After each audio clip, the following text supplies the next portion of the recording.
જો આજે આપણે કુકરનું અન્ડરસ્ટેન્ડિંગ લેવાનું છે કે કુકર કેટલી ટાઈપના હોય કઈ રીતના હોય. ખાસ આજે 14/4/2025 તારીખ છે અને આપણે કુકરનું અન્ડરસ્ટેન્ડિંગ લે છે. કુકરમાં છે ને જો આ ટાઈપનું કુકર હોય ને એને કેવું કહેવાય, આઉટર લીડવાળું કહેવાય. બહારથી ઢાંકણું ખોલ બંધ થાય. જ્યારે આને કેવું કુકર કહેવાય, ઇનર લીડવાળું કહેવાય. ઓકે, તો આ બે ડિફરન્સ છે કે ઇનર લીડવાળું અને આઉટર લીડવાળું. જનરલી આપણે અહીંયા 99% 95થી 99% એટલે 100 કસ્ટમરથી 95 કસ્ટમર શું માગે, આઉટર લીડવાળા માગતા હોય. 2 થી 5% એવા કસ્ટમર હોય કે જે ઇનર લીડ માગે. વોટરવેરની સિરીઝ હોય એમાં ઇનર લીડવાળા મોટી સાઇઝના કુકર આવતા હોય છે. જનરલી કુકર 1.5 લીટરથી ચાલુ થઈ અને પછી વેરિએશન્સમાં સાઇઝમાં અલગ અલગ આવતા છે. 10 લીટર સુધી આવે, 10 થી 12 લીટર મેક્સિમમ, બરાબર છે. એનાથી વધારે કોઈ હોય નહીં. હવે આ કુકર છે ને એ પ્રેસ્ટીજવાળો છે. પ્રેસ્ટીજવાળા એ મોડેલ આને કીધું હતું સ્વચ્છ મોડેલ કીધું. સ્વચ્છ મોડેલ એટલે શું કામ, એને તમારે કોઈ બી વસ્તુ ઇન્ડિયામાં વઘાર કરી દે તો શું થાય, એનો ઉભારો આવે. ઉભારો આવે તો એ શું પડે, આમાં ને આમાં.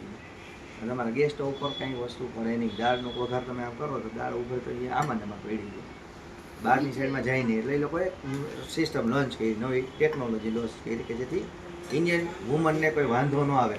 બહારની કોઈ વસ્તુ ગેસ સ્ટવ કે એવું બીજું કંઈ ખરાબ થાય નહીં. આ લીડે તમારે વોશ કરવું પડે. ઓકે, આને જે છે એને શું કહેવાય, લીડ ખોલ્યા પછી આ બધા જો હેન્ડલ એના સ્ટર્ડી હશે. આ છે હજી આમ મજબૂત એમાં હોય, વ્યવસ્થિત હોય. બેકેલાઇટના હેન્ડલ કહેવાય, એટલે તમને એ ધ્યાનમાં દે. આને લીડ કહેવાય. શું કહેવાય, લીડ કહેવાય. બીજી વસ્તુ આને વેન પાઇપ કહે, આને વાલ કહે. આ બે ટાઈપના સેફ્ટી વાલ આપ્યા. સેફ્ટી વાલ આપવાનું કારણ શું, કોક વખત વિસલ ન વાગે. વિસલ ન વાગે તો શું થાય, કુકરનું પ્રેશર હોય તો એ કુકર ફાટે. કુકર ફાટે નહીં એના માટે શું હોય છે, અહીંયા વિસલ આપી હોય. વિસલ 100 PSI કહેવાય. PSI એટલે માપ છે. એ 100 PSI થાય ને એટલે વિસલ ઊંચી થઈ જાય અને વધારાનું જે પ્રેશર આમાં કુકરમાં હોય એ બધું બહાર કાઢી નાખે. એટલે તમારી વસ્તુ બફાઈ જાય. વળી પાછી વિસલ બેસી જાય, વળી પાછું પ્રેશર ક્રિએટ થાય. 100 PSI ઉપર જાય એટલે વિસલ વાગે. હવે માની લો કે વિસલ કોક અનાયાસે એવું પૂછ્યું કે વિસલ વાગી નહીં, તો શું થાય, વધારાનું પ્રેશર ભરે તો એ અહીંથી 150 PSI ઉપર જાય તો આ વાલ પહેલાં ઉડી જાય. એટલે અહીંથી તમારું પ્રેશર બધું રિલીઝ થઈ જાય. ઓકે, હવે માની લો કે કદાચ ઇનકેસ એવું થયું કે આ વાલે ન ખુલ્યો તો આ 200 PSI ઉપર જાય ને એટલે આ વાલ ખુલી જાય. એટલે અહીંથી હવા રિલીઝ થઈ જાય. એટલે કોઈ દિવસ કુકર બ્લાસ્ટ થાય નહીં. પછી બીજું છે કે અહીંયા છે ને એ લોકો આવી રીતે ખાંચ આપતા હોય છે સેફ્ટી પર્પઝ. માની લો કે આ ત્રણેય જગ્યાએ અહીંથી ન થયું તો અહીંથી બી હવા નીકળી જાય વધારાની. ઓકે, બાકી રિંગ લાગેલી હોય એટલે તમારે શું થાય કે જ્યારે પ્રેસ કરેલું હોય ત્યારે ગાસ્કેટ આમ લાગી ગયેલી હોય એટલે તમારે હવા નીકળવાની અહીંથી શક્યતા નથી. બીજી વસ્તુ આમાં જે રિંગ યુઝ કરી છે કેવી કલરની છે, બ્લેક કલરની છે. બ્લેક કલરની છે એમાં પાવડર લગાવેલો છે. તો 1 ટાઈમ કે 2 ટાઈમ્સ એ લોકો યુઝ કરે પછી ઓટોમેટિકલી આ પાવડર નીકળી જાય. આ વોશ કરીને તમે કાઢી શકો. ઓકે, અઠવાડિયું થાય, અઠવાડિયા લગીને થોડું કુકર હાર્ડ લે. કોઈ કસ્ટમર તમને કહે કે આ તો બહુ હાર્ડ છે કુકર, તો એનું રીઝન શું હોય, અઠવાડિયા લગીને હાર્ડ રહે એનું.